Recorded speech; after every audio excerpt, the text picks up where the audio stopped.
Hello everyone. Remember how this story started? This strange spring we found ourselves in? Started with my apple trees and me thinking about how to get them ready for the spring. It's been, on one hand, a short time frame, that it's been 10 weeks of school, maybe 12 weeks all told, that we've been home. And it maybe feels like it's gone very slowly. However, in the big expanse of time that we've been studying this year, it's actually a very short period. And one of the things that big history allows us to do is have both our experience thinking about a very, very big chronological period of time, that 14 billion year time period, but also be able to move in and narrow in on specific spots in time and think about the changes that they brought about.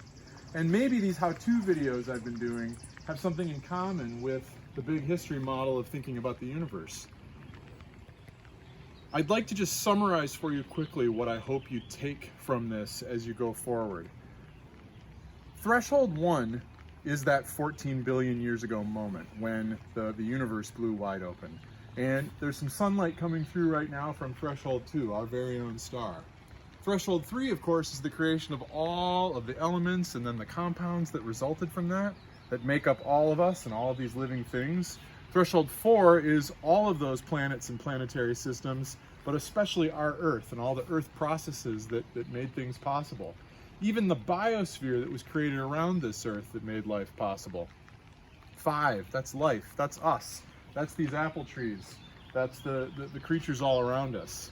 6 has to do with human decisions, humans changing and adapting to be able to communicate and develop collective learning. 7 is agriculture. In fact, as I think about it, it's agriculture that I was doing at the beginning of this pandemic. Shaping trees, planning to use them, maybe using Threshold 5 for my own purposes and the purposes of my family. Threshold 7 we've gotten to more recently. It was agriculture.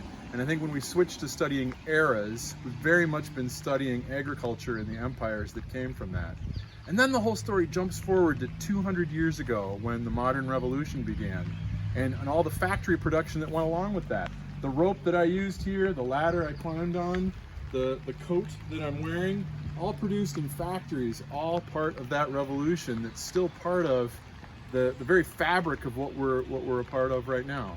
Now, of course, what's also part of Threshold 7 and 8 is disease. That's a topic that's come up again and again as we've been working, that we have been at home for this spring because these giant forces in the world are working with us and against us right now. So this morning's activity had you thinking about where all of this is going and what Threshold 9 could possibly be. Is it going to be something to do with resources and Threshold 4 behind it?